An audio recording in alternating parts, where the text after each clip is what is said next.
Comment c'est possible de passer de ça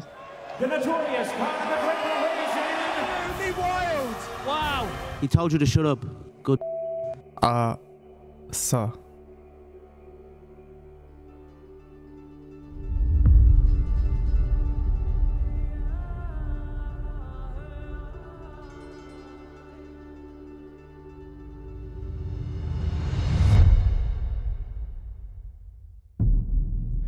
En 2015-2016, McGregor est à son prime absolu. Il est le sportif qui reçoit le plus d'attention au monde et absolument tout lui réussit. En avant-combat, il est d'une arrogance et d'une provocation absolument énorme. Et le truc avec ce genre de profil, c'est que tout le monde paye pour voir s'il va assumer ou se faire éteindre. Mais quand tu gagnes une fois, 2 fois, 3 fois, on commence à croire qu'il y a un truc autour de toi. En 2015, McGregor choque le monde du MMA en remportant la ceinture poids-plume. C'est pas vraiment de gagner la ceinture qui est si fou en soi, c'est la façon et la personne contre qui il l'a gagné. Il bat José Aldo, légende absolue du MMA, invaincu depuis 10 ans en seulement 13 secondes. The notorious Conor McGregor. Black trunks for the champion, Jose Aldo Jr. Conor relaxed and smiling. Oh no! He slapped him! Conor McGregor is the new UFC featherweight champion of the world! Tout sur cette victoire est mythique. Le trash talk d'avant-match, le combat, l'adversaire, le fait qu'il avait annoncé comment il avait gagné. McGregor est devenu plus gros que l'UFC ce jour-là. Et il va devenir encore plus gros un an plus tard, en novembre 2016, quand il monte d'une catégorie et bat Eddie Alvarez par TKO pour remporter la ceinture lightweight et devenir le premier combattant de l'histoire de l'UFC à détenir en même temps 2 ceintures dans 2 catégories différentes. À ce moment-là, il y avait un halo autour de McGregor. Il était terrifiant. Tout le monde voulait le voir combattre et assumer toutes les provos qu'il avait fait en conférence de presse. Mais en 2017, après avoir récupéré les 2 ceintures, McGregor va faire une pause. Pas pour se reposer et profiter de sa vie, non, pour faire le combat le plus lucratif de l'histoire. En août 2017, il va tenir 10 rounds de boxe contre Floyd Mayweather, le plus grand boxeur de ce siècle, et sa défaite va lui rapporter 100 millions de dollars et le respect au passage des fans de boxe qui l'ont vu tenir 10 rounds dans un autre sport que le sien, contre une légende. Il utilise son cash pour lancer sa marque de whisky Proper 12 qui explose. Il a tout. La gloire, l'argent, l'influence, et personne n'aurait pensé que cet Irlandais grande gueule puisse se propulser dans une telle dimension. Il y a même des médias qui commençaient à croire que ce gars ne pouvait pas perdre, et qu'on était peut-être en face du plus grand combattant de l'histoire, tout sport de combat confondu. Et vous les connaissez, ces histoires, où le mec est arrivé au sommet de la montagne et va se manger une descente aux enfers. Bah, on est en plein dedans. Pour ça, il manque juste une étincelle qui va venir couler le bateau.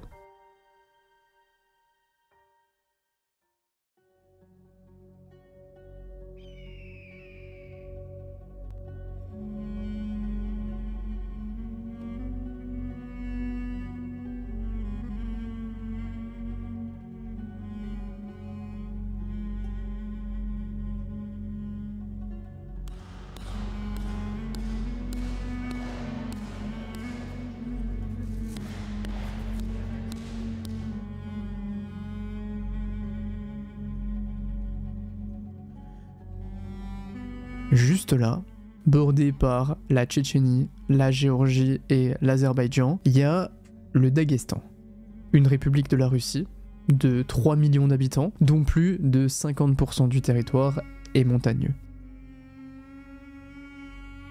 C'est une région pauvre, instable, très proche des guerres tchétchènes, des insurrections, des purges russes. Là-bas, la seule façon de sortir de la galère, c'est par le sport. Pas du volley ou du foot, du sport de combat, de la lutte, du sambo. Au Daghestan, tu ne combats pas pour être célèbre, tu combats parce que c'est ce que les hommes font, et c'est la seule façon d'obtenir du respect. C'est dans le village de Sildi, dans les montagnes, sans eau chaude ni électricité, que Abdulmanap Nurmagomedov, ancien militaire et lutteur, l'un des entraîneurs de lutte les plus renommés du pays, entraîne son fils, Khabib. à jeun, dans le froid, la boue, sans jamais accepter aucune excuse. Il le forme pas pour devenir un bon lutteur capable de se défendre, il crée le combattant ultime. Il l'entraîne tous les jours, dans des hangars, à même le sol, dans les montagnes. À 9 ans, il le fait lutter contre un ours pour développer son instinct, sa mobilité, sa résistance à la peur. Toute sa formation est concentrée autour de 3 sports complémentaires: la lutte, le judo et le sambo. Il combat parfois des enfants plus âgés, voire des adultes, et il participe à des tournois dès ses 10 ans pour acquérir le plus d'expérience le plus tôt possible. À 13 ans, il se casse le bras pendant un tournoi de lutte, mais son père le fait s'entraîner avec son plâtre pour surmonter la douleur. Il fallait qu'il se forme vite et qu'il se confronte toujours à plus fort que lui. Il refaisait des routes avec son père pour payer les compétitions, qui prenaient parfois 3 jours de déplacement. Mais le MMA, et surtout l'UFC, l'organisation la plus connue, est autant du business que du combat. Pour être sur la carte, il faut faire vendre. Et pour faire vendre, il faut créer une présence, une popularité, une envie aux gens de venir te regarder. Soit par le trash talk, soit par un style agressif. Personne n'a envie de regarder un lutteur des montagnes qui passe son combat au sol et qui respecte tous ses adversaires avant le fight. À 20 ans, Khabib commence le MMA dans une petite promotion russe, en Ukraine. Il gagne par soumission en 30 secondes, remporte $17 qu'il donne à un de ses amis pour qu'il s'achète du thé. Entre 2008 et 2011, il enchaîne les combats dans des promotions russes et se crée un joli record de 16-0, 8 soumissions, 6 KO, en gagnant environ $100-200 par combat. Mais très tôt, on sent que ce gars est différent. Il met en place une pression constante, ses takedowns sont exceptionnels et son ground and pound est monstrueux. Il plonge sur ses adversaires comme un aigle sur sa proie. En 2011, à 23 ans, il signe avec l'UFC et rentre par la petite porte. Il remporte son premier combat en janvier 2012 par soumission, mais absolument personne ne le remarque. Il va enchaîner 5 victoires de suite contre des mecs solides, mais il a vraiment du mal à décrocher des gros combats. La mode de l'UFC à l'époque, c'est le striking, rester debout, aller chercher le KO, c'est ça qui fait vendre. Et ça, Dana White, le président, il l'a bien compris. Khabib, il est que à 3-4 combats peut-être d'avoir une chance pour la ceinture. Mais en 2014, il va commencer une longue, très longue traversée du désert. En 2014, il doit affronter Donald Cerrone, un adversaire de plus grande qualité que les précédents, mais il doit se retirer à cause d'une déchirure des ligaments. 2 ans d'absence, à être forcé à regarder l'ascension d'un jeune Irlandais à l'UFC, rafler tous les main events et tous les cash prize. En 2016, il fait son retour contre Darrell Orcher, il gagne par TKO au 2e round, dans l'indifférence la plus totale. Il est maintenant en tête de liste pour aller chercher la ceinture des moins de 70 kg. Mais 2016, c'est l'année où McGregor monte d'une catégorie pour aller chercher la 2e ceinture. C'est lui qui va avoir le combat pour le titre contre Eddie Alvarez alors que Khabib était le prétendant. Ça va le rendre fou. Il est en combat secondaire contre Michael Johnson qu'il veut briser pour envoyer un message. Le combat, comment vous dire, est terrifiant. Sincèrement, c'est dur à regarder. Khabib détruit Johnson au sol pendant 3 rounds. Il hurle sur le président pendant le combat de lui donner une chance pour le titre en criant en même temps à son adversaire d'abandonner tout en lui mettant des énormes droites.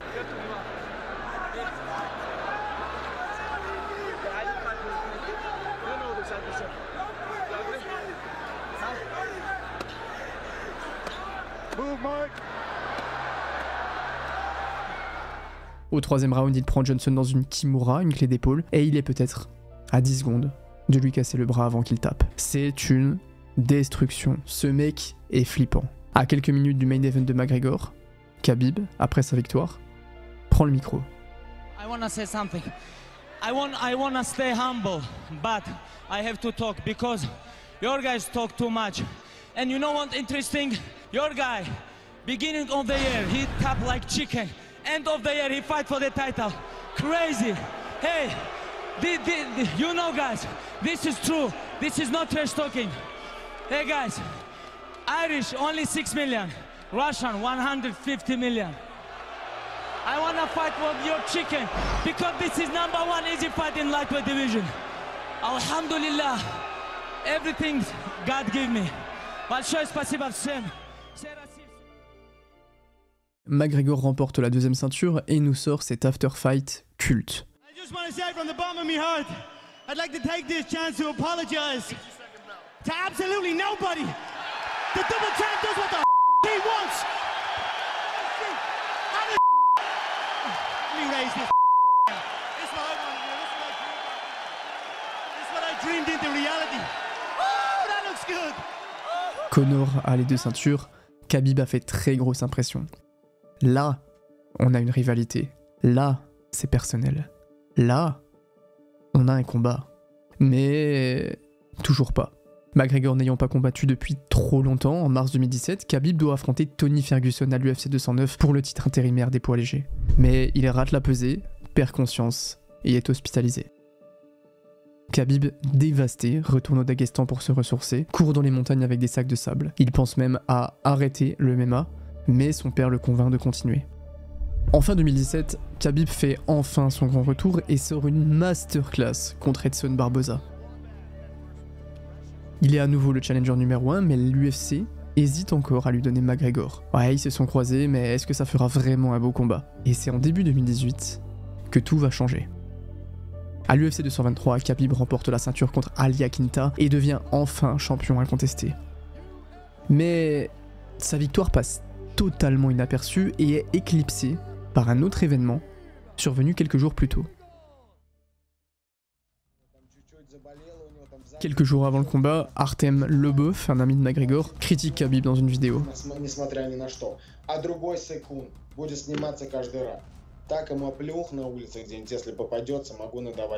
Khabib va le croiser dans l'hôtel pour lui demander de rendre des comptes et le gifler.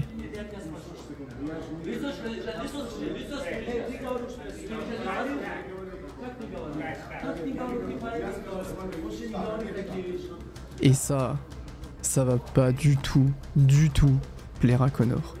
Il va rentrer dans le parking 2 jours plus tard, fou de rage, avec une dizaine de gars de son équipe pour demander à Khabib de sortir du bus. C'est le chaos total.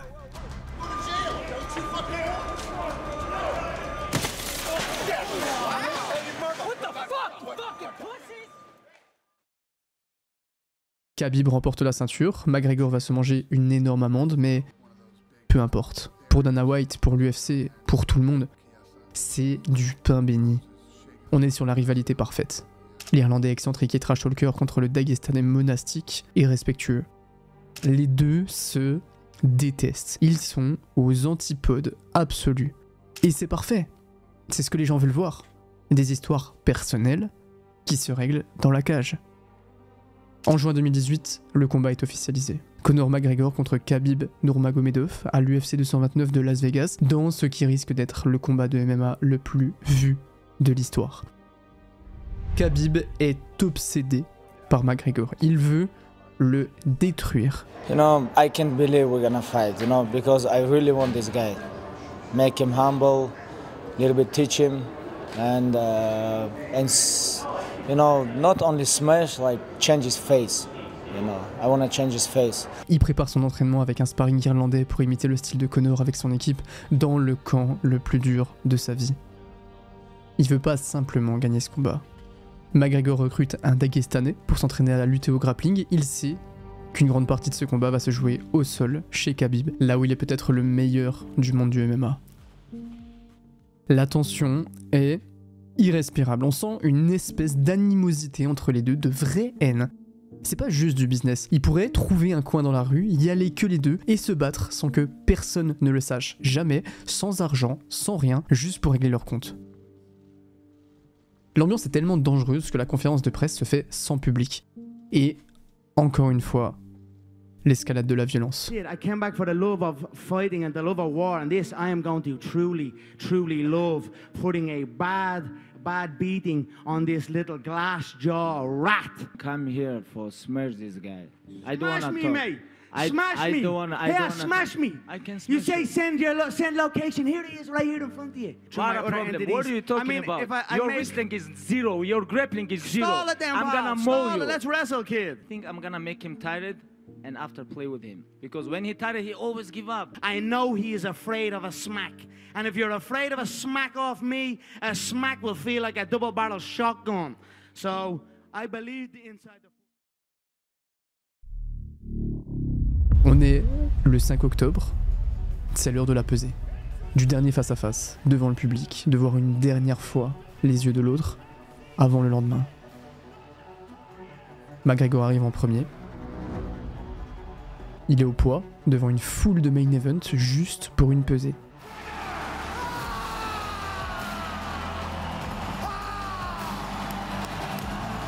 Khabib arrive seul avec Islam Makhachev, son coéquipier.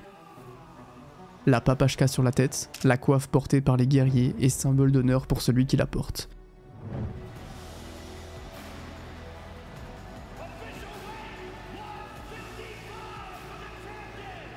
Il est au poids aussi. Le combat aura bien lieu dans 24 heures. On échange les derniers regards, les dernières insultes. Tout le monde a parlé. Demain, le 6 octobre 2018, il va se passer quelque chose de très grand.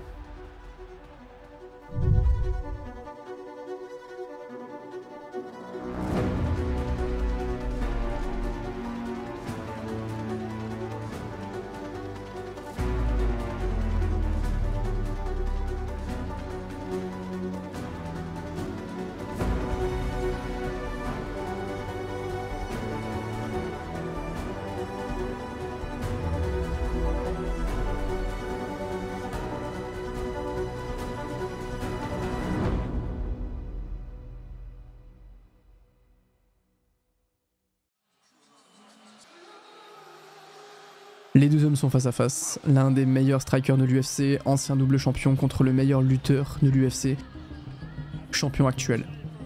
Tout oppose ces gars-là, le style, le mode de vie, l'entourage.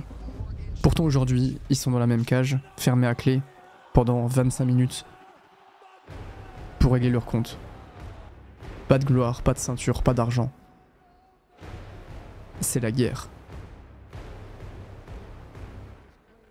McGregor prend rapidement le contrôle de la cage, très relâché, très McGregor, et c'est lui qui met la première gauche pour prendre l'ascendant, mais très vite, Khabib lui plonge dans les jambes pour l'amener au sol.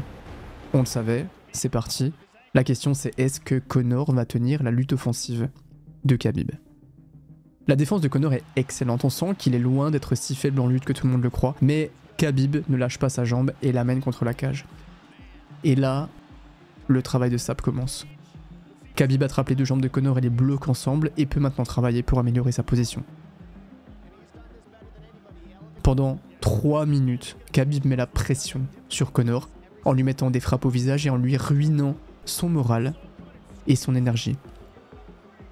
À la fin du premier round, Conor sait qu'il va passer une longue, très longue soirée. Au début du deuxième round, McGregor tente des attaques sur Khabib, mais le Dagestanais montre aussi qu'il est très bon debout et qu'il a énormément progressé dans cette discipline. Conor prend le centre, cherche une faille et... McGregor est passé à rien de se faire éteindre dans son propre domaine. Il reste debout mais on sent qu'il est touché et Khabib retourne lui plonger dans les jambes, le soulève et c'est reparti. Sauf que cette fois McGregor est plus faible qu'au premier round. Le deuxième round est une destruction. Khabib met des frappes significatives sur Conor, ne le lâche pas et prend toute l'énergie de l'Irlandais qui ne peut absolument rien faire. C'est un calvaire. Khabib est en train de changer le visage de McGregor et il lui parle en même temps.